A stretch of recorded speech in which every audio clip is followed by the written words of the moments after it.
Hi hello नमस्ते, कशा आहेत मैत्रिणींनो? मस्तच राहा. तर माझ्या नवीन रेसिपी चॅनलवर तुमचं सर्वांचं स्वागत आहे. पाहू शकता इथे मी आज तुम्हाला गवारीपासून एवढे छान मस्त असे पकोडे करून दाखवणार आहे. भजी म्हणा, पकोडे म्हणा, ह्याला नाव काय द्याल तुम्ही ते ठरवा.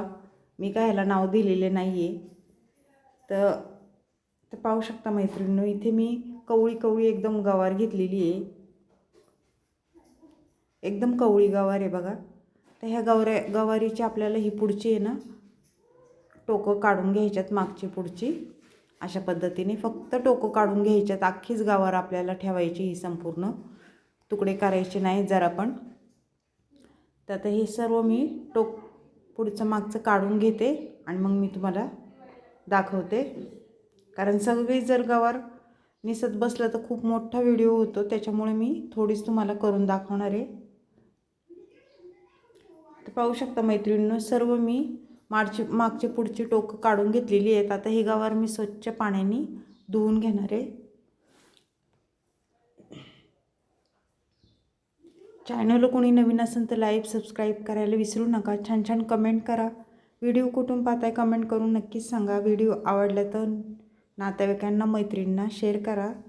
आणि एकदा अशा पद्धतीने ही रेसिपी करून पहा, खूप छान होती. सगळ्यांना घरच्यांना आवडण अशी ही रेसिपी आहे, काहीतरी वेगळं नाश्त्यासाठी. तर इथे बाउलमध्ये मी सर्व गवार बघा काढून घेतलेली आहे, पाणी निथळून घेतलं.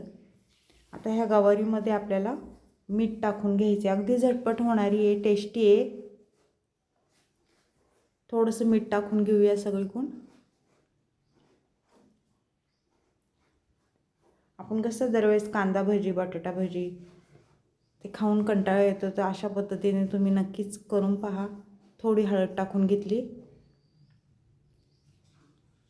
त्यानंतर इथे चाट मसाला थोडासा टाकून घेतला आहे. थोडंसं लाल तिखट टाकून घेऊया.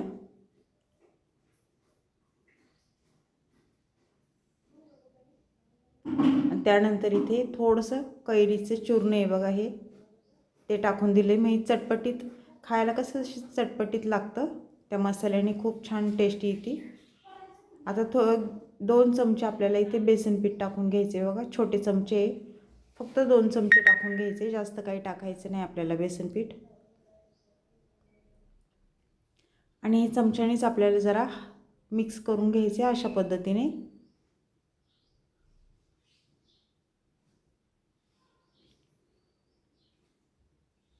ह्याच्यामध्ये तुम्ही तांदळाचं पीठ पण टाकू शकता मैत्रिणींनो. बेसन पीठ जर नसलं ना तर तांदळाचं पीठ पण टाकू शकता. थोडंसं हातावर पाणी घेऊन ह्याच्यामध्ये मिक्स करून घ्यायचे आपल्याला. म्हणजे ओलसर थोडंसं केलं ना, हे बेसन पीठ मसाला सर्व आपल्या हे शेंगांना लागतो. थोडंसं अजून पाणी टाकूया. हातावर थोडंसं पाणी घ्यायचं, एकदम ओतायचं नाही पाणी.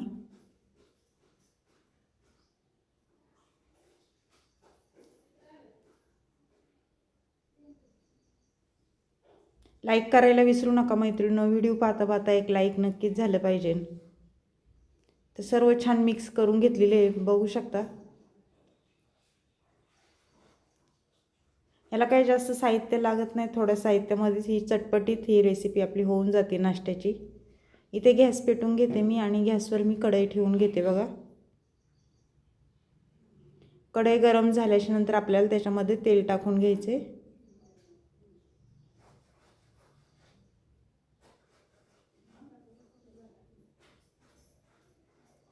तळायपुरतंच थोडंसंच तेल टाकून घेते, कारण आपलं गवार थोडी आहे त्याच्यामुळे तेल थोडंच टाकलेलं आहे मी.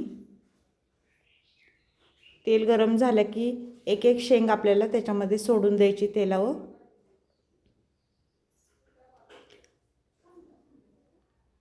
पाहू शकता अशा पद्धतीने. आणि छान असं मस्त खरपूस रंग येईस्तोवर आपल्याला हे गवार तळून घ्यायची. ही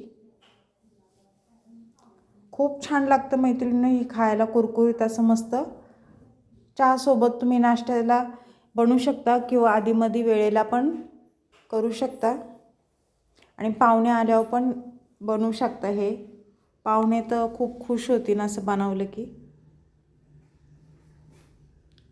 हे छान तळून घ्यायचे बघा. असं मस्त रंग येतो चांगला। पाहू शकता छान तळले गेलेले। आता हे काढून घ्यायचेत आपल्याला। गवारीची भजी म्हणा किंवा पकोडे म्हणा, तुम्हाला जे नाव देता येईल ते तुम्ही देऊ शकता ह्याला। आता दुसरं आपण टाकून घेऊया।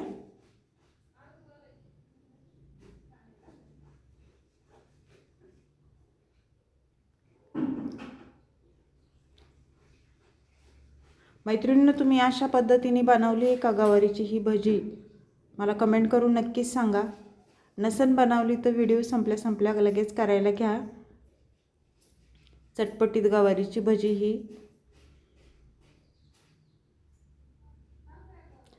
छान असं वर खाली करून घेऊया।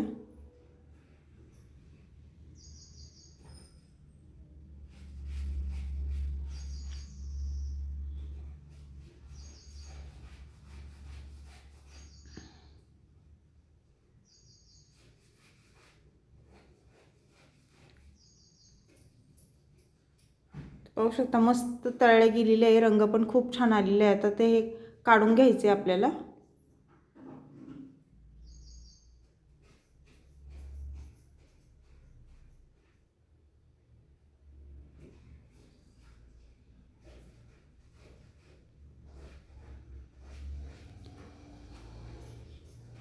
तर सर्व तळून झालेले आहे मैत्रिणी। ही रेसिपी तुम्हाला गवारीच्या भजीची कशी वाटली मला कमेंट करून नक्कीच सांगा। चॅनलला कोणी नवीन असेल तर लाईक सबस्क्राईब करायला विसरू नका। पाहू शकता कसं मस्त कुरकुरीत झालेले आहेत शेंगा आपल्या। खायला खूप छान लागतात ह्या।